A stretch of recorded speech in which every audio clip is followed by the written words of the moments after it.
सबसे अधिक शक्ति देते हैं, प्रेरणा देते हैं, वे हैं श्री भरत और श्री हनुमान जी। आप पिछले दिनों सुनते रहे हैं कि वे स्पष्ट करते हैं कि अगर श्री भरत का जन्म न हुआ होता तो इस कठिन कलिकाल में मुझ जैसे दुष्ट को श्री राम के सन्मुख कौन ले जाता। तो स्पष्ट है कि वे यह मान करके चलते हैं कि श्री भरत, उनका चरित्र, उनका प्रेम और उनके स्वभाव, उनके हृदय में जो स्वभाव के प्रति निष्ठा है वो गोस्वामी जी को एक बल देती है। का जब उन्होंने भगवान के स्वभाव का वर्णन करते हुए ये कह दिया, बल्कि यूं कहना चाहिए कि भगवान श्री राम और श्री भरत के मत में थोड़ी भिन्नता।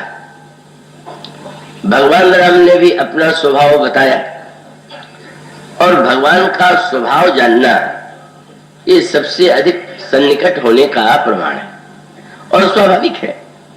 आप किसी व्यक्ति के विषय में बहुत कुछ सुने हैं, पढ़े, लेकिन उसका स्वभाव तो जब आप उसके निकट बैठेंगे, उठेंगे, तो उसको, उसके स्वभाव का आपको पता चलेगा।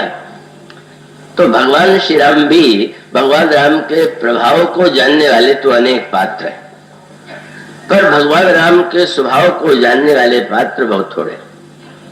और जब भगवान राम किसी को बहुत बड़ा सम्मान देते हैं तो ये कहते हैं कि वो मेरा स्वभाव जानता है।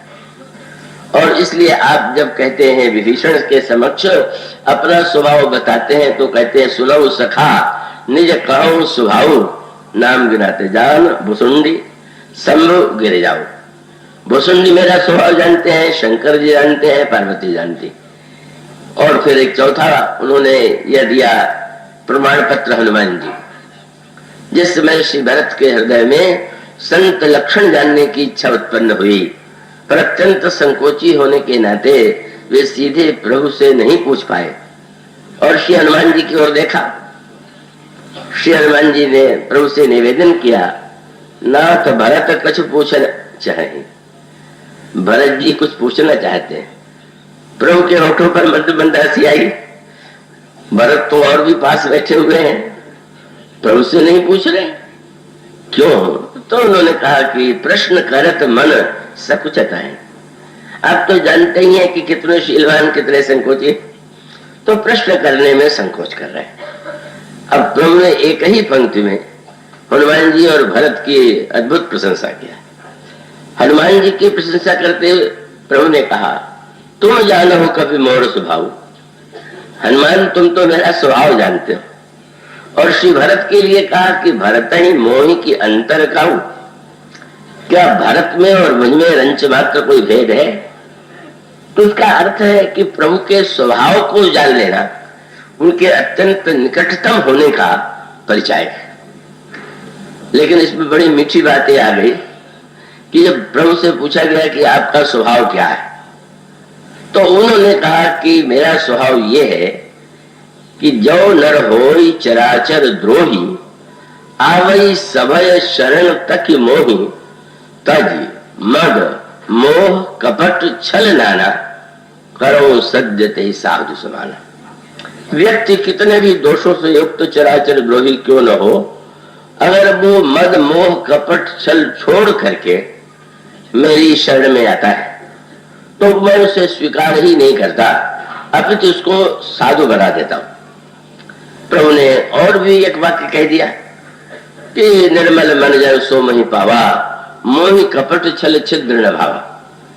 निर्मल मन वाला ही मुझे प्राप्त कर पाता है, मुझे कपट छल छिद्र प्रिय नहीं लगता। गोस्वामी जी ने श्री भरत जी को क्यों चुना? श्री भरत ने भी दावा किया कि वह प्रभु का स्वभाव जानता हूं। प्रभु ने कहा मेरा स्वभाव ये है। और कितनी मीठी बात श्री भरत जी ने कही कि प्रभु, आप भले ही दावा करें कि आप अपना स्वभाव जानते हैं, पर आपका स्वभाव मैं जितना जानता हूं उतना तो आप भी नहीं जानते। और ये तो और बढ़िया बात है, किसी को अपने स्वभाव में कोई विशेषता दिखाई पड़े तो दिखाई, विशेषता है भले ही दिखाई दे, पर अधिक आनंद तो तब है कि वो स्वयं भी अपनी विशेषता को, कोमलता को उतना नहीं जान पाता जितना भक्त जानता है। इससे श्री भरत ये दावा करते हैं मैं जानू निज नाथ स्वभाव, मैं जानता हूं अपने प्रभु का स्वभाव। गोस्वामी जी को प्रभु की शरण में जाने में डर लगा। प्रभु कह रहे हैं कि निर्मल मन वाला मुझे प्राप्त करता है। प्रभु कहते हैं कि चाहे अन्य बुराइयों को न छोड़ पावे, पर मद मोह कपट और छल ये तो छोड़ के ही आना चाहिए। तो मैं तो समर्थ नहीं, मैं निर्मल मन वाला भी नहीं हूं, और मद मोह कपट छल छोड़ पाऊंगा कि नहीं, इसमें संदेह है। तो श्री व्रत जी ने कहा बिल्कुल मत डरो, मैं बताता हूं कि इनका स्वभाव कैसा। तो श्री भरत ने कहा कि मैं दावा करता हूं। क्या? बोले मेरे प्रभु का यह स्वभाव है। और उन्होंने जब गणना कराई तो गोस्वामी जी का साहस बढ़ गया। उन्होंने कहा कि आपका जो स्वभाव है ऐसा अनोखा है कि नीच निशील निरीश निसंकी कूड़ कुमत खल, कूड़ कुमत खल कठिन कलंकी नीच निशील निरीह निसंकी, कोई दोष छोड़े नहीं। प्रभु कहते हैं कि वो छोड़ करके तब आना होगा। भरत जी ने कहा बिल्कुल नहीं। तो सुनी शरण सामूहे आए। उसने केवल प्रभु के स्वभाव की बात सुन ली और वह शरण में आ गया, और प्रभु ने बस केवल उसने प्रणाम किया। सकित प्रणाम के अपनाए, केवल एक बार प्रणाम करने में ही अपना लेते हैं। और ऐसी स्थिति में उन्होंने भुजा उठा करके प्रतिज्ञा किया।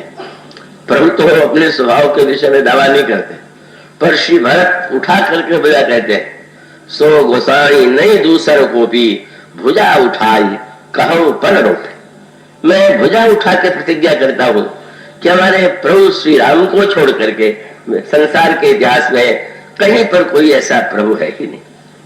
मतभेद। प्रभु कहते हैं कि छोड़ के आए, श्री भरत कहते हैं जैसा है वैसे ही आवे, छोड़ने की बात नहीं।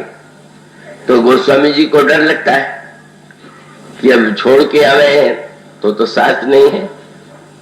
तो श्री भरत ने दावा किया कि मैं विश्वास दिलाता हूं, कहते तो है कि छोड़ के आवे, पर जब दोष देखना जानते ही नहीं तो छोड़ के आया कि नहीं आया इनको पता कैसे चलेगा।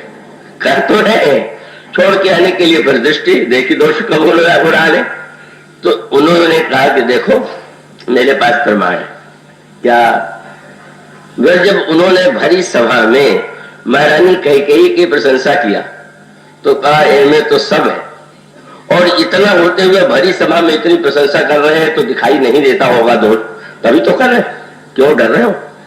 कोई डरने की आवश्यकता नहीं। जिसने इतना कष्ट दिया, इतनी पीड़ा पहुंचाई, बन के कष्टों में राज्य छीन करके भेज दिया, जब उसकी प्रशंसा करते हुए भी कोई कहे कि बस दोष दे ही जननी जड़ते ही नाइन साधु सवाजन से ही, तो बस ऐसा स्वभाव कोमल। मानो श्री भरत यह कहते हैं कि जीव अगर इसलिए चिंतित हो जाए कि इन दोषों से मुक्त होकर के ही मैं प्रभु की शरण में जा सकता हूं, तो एक प्रकार का भय बना ही रहेगा। शायद उसको साहस ही न हो कि वो प्रभु के समक्ष जा सके। क्योंकि एक सज्जन ने मुझसे कहा भी कि प्रभु ने भी विचित्र बात कह दिया। अरे जब कोई मद मोह कपट छल छोड़ के जाएगा तो प्रभु ने कहा उसको साधु बना दूंगा, वो तो साधु पहले बन गया। जब ये चारों छोड़ दिया तो फिर साधु क्या बना देंगे? वो बात पूरी नहीं है, क्योंकि भगवान ने काम क्रोध लोभ को छोड़ करके आने के लिए नहीं कहा। मानो श्री भरत जीव के हृदय में यह भावना भरना चाहते हैं कि अपनी किसी कमी के कारण, अपने किसी दोष के कारण, अपने अभाव के कारण भ्रम पालने की आवश्यकता नहीं कि हम ऐसे होंगे तब जाएंगे। का वस्तुतः हुआ तो उनका स्वभाव ही ऐसा है कि जो भी शरण में आया, कैसा भी किसी रूप में क्यों न हो, उसे तत्काल स्वीकार करते हैं। यह है प्रभु का महानतम स्वभाव। और वह स्वभाव सच बात तो यह है कि प्रभु ही नहीं जानते। कितनी मीठी बात है। प्रभु को पता नहीं है पर श्री भरत को पता है। तो गोस्वामी जी ने कहा कि अब श्री भरत न होते तो मैं तो साहस ही नहीं करता, मैं तो पीछे हट रहा था, उन्होंने बलपूर्वक खेल दिया। कलिकाल तुलसी से सठन, और कैसे भले हठ, जैसे मैं आगे नहीं जा रहा, उनके नहीं चलो, तो हठ पूर्वक उन्होंने श्री राम के सन्मुख कर दिया। और जैसा कि श्री भरत ने कहा था हुआ तो वही। गोस्वामी जी तो ऐसा मानते ही नहीं है कि दोषों से वो मुक्त हो सके या हो सकते हैं। उनको तो ऐसा लगता है कि मुझ जैसा तो दोष युक्त तो कोई है ही नहीं। पर जब भगवान उन्हें स्वीकार करते हैं तो मानो स्वीकार करना उनका स्वभाव है, पर उस स्वभाव पर विश्वास उत्पन्न करना, बस मूल सूत्र यही। भगवान का स्वभाव जो है वो तो इतना मीठा है कि पढ़ करके किसी को भी बड़ा आकर्षक प्रतीत होगा, लेकिन इस स्वभाव पर विश्वास उत्पन्न होना उतने कठिन। प्रभु का स्वभाव जितना सरल, प्रभु के स्वभाव पर जीव का विश्वास उतने कठिन, क्योंकि व्यक्ति सरलता पर विश्वास नहीं करता, वह कठिनाई पर विश्वास करता है। अगर कोई कह दे कि राम नाम से परम कल्याण होगा, तो उसको लगता है जब तक ह्रीम क्लीम श्रीम चामुंडाए विच्चई खुद मंत्र तंत्र कुछ बड़े बड़े उच्चारण नहीं होंगे, ये 2 अक्षर के राम नाम से कैसे कल्याण होगा। मानो राम नाम की महिमा है बहुत अधिक, पर व्यक्ति का विश्वास सबसे कठिन। और प्रभु का स्वभाव जो है वो उदारता की सीमा है, लेकिन वो जीव का उस पर विश्वास हो जाना वो अत्यंत कठिन।